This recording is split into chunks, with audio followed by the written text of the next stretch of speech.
Max stared out the window of his room. Outside, the houses were dark and silent, all except for Mrs. Grumbly next door. He looked like he was wearing a golden crown, too.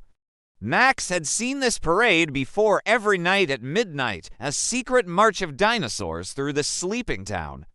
Don't be silly, Max. Dinosaurs are extinct. That's impossible. His dad, who is usually more fun and easygoing, was no help either. He just hadn't realized because he hadn't looked out the window soon enough. But now that he knew the truth, he felt brave. Max threw open his window and climbed onto his fire escape. Every once in a while, he'd shine his flashlight on the ground and jump back when he saw his own shadow. On the sidewalk, he stopped in front of Mrs. Grumbly's house. Her curtains were still open and the TV was blaring inside. So Max hurried across the park. At the entrance to the playground, he shone his light into the slide. Max carefully brushed off the dirt and read to find the missing crown. Ask the one who knows riddles, rhymes, and reason. To beat the morning light and save the procession. Who could it be? Max racked his brain. Was it the T-Rex? But he didn't know any riddles. Wait, what about that Triceratops? It had seemed kind of smart. Cautiously, Max approached the hole and reached out for the crown. Now we are joined, he boomed. The other dinosaurs emerged from the bushes and they were all smiling. You tricked me, Max said, surprised. The T-Rex was smiling. The little dinosaur was smiling. Even the Triceratops had a smile on its face. But before he could touch it, the T-Rex appeared. He was enormous, and he looked mad. When the first rays of sunshine hit them, they vanished, but Max wasn't scared. He knew that as long as he believed in them, the dinosaurs would always return. And so they did, every night at midnight. When the moon was full and the clock struck 12, Max would stand on his fire escape waving to his friends, and they would wave back. Max nodded. They might be extinct, but that didn't mean their story had to end. He moved to the swings, then to the monkey bars. Because as long as you believe in magic, magic will believe in you. The T-Rex lowered his head so he was level with Max. So you wish to join the parade? He rumbled. The little dinosaur hopped closer and placed the crown in Max's palm. Nothing. Finally, he looked inside the sandbox. And that's when he saw it. But where were the dinosaurs?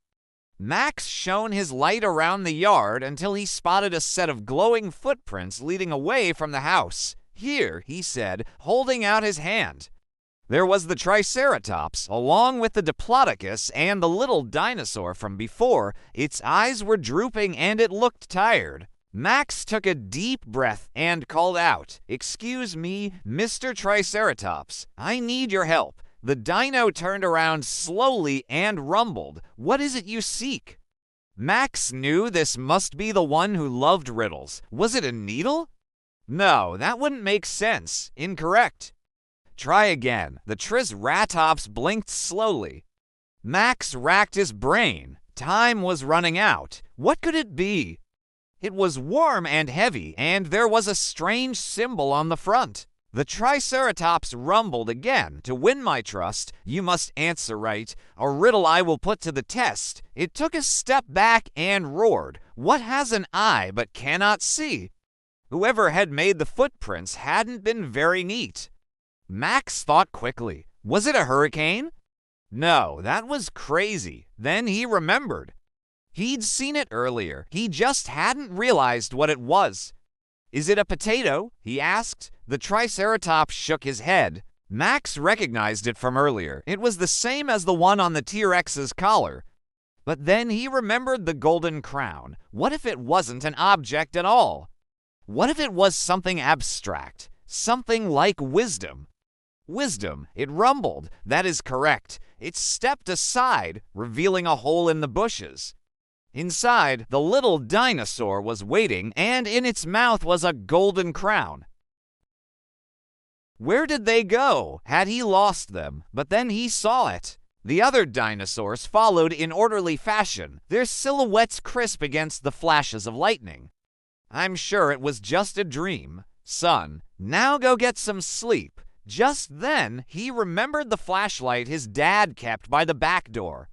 It was used for late-night bathroom trips. Max raced inside and grabbed it. Then he slipped out the back door and into the dark. Or maybe, just maybe, the footprints weren't really footprints at all, but painted marks left by a trickster who wanted to play a joke on him. Max looked around. There were bright streaks of glow paint everywhere, all over the grass, the trees, even the statues. Max jumped back from the glass to see a small dinosaur standing on his lawn. But one place they hadn't been found, the playground. A low rumble shook the house. Was that thunder? He had an idea, but he needed to hurry. The sun would be up in less than 10 minutes. Confused and upset that nobody believed him, Max went back to his room. He couldn't stop thinking about the parade. And he knew in his heart that his parents were wrong. Dinosaurs weren't extinct. As he walked, the footprints glowed brighter and brighter. Suddenly, they vanished. A single green footprint glowed faintly near the old stone fountain. It was smaller than the others, almost the size of Max's hand. But this was the first time he'd been able to see them clearly. And he definitely hadn't noticed the crown before. She was up late watching TV, and her place was always lit up like a Christmas tree. Then he disappeared into the darkness. Soon it would be too light for the dinosaurs to move. There was a triceratops with 3 horns on its head, a diplodocus longer than a house, and even a little guy that looked like a mini T-Rex. They were majestic and terrifying, but they didn't seem to want to hurt anyone. Max watched until they were all gone, then hurried downstairs to tell his parents what he'd seen. But tonight, she had company. Max ran to his window just in time to see a flash of lightning illuminate something incredible. A huge dinosaur with tiny arms was trying to climb over Mrs. Grumbly's fence. The T-Rex let out a mighty roar and shook himself free of the fence. But when he told them about the T-Rex and his golden crown, his mom just shook her head. Then he heard a knock at his window. It looked like a mix between a frog and a dinosaur, and it was holding out a tiny golden crown. This had to be the one the T-Rex had lost. The little dinosaur looked at Max, then back at the road, then back at Max again. In its throat, Max could have sworn he saw a little pink tongue, and that's when he understood. The parade wasn't happening tonight. It had already happened. Max thought for a moment. He wanted to help the dinosaurs, but how?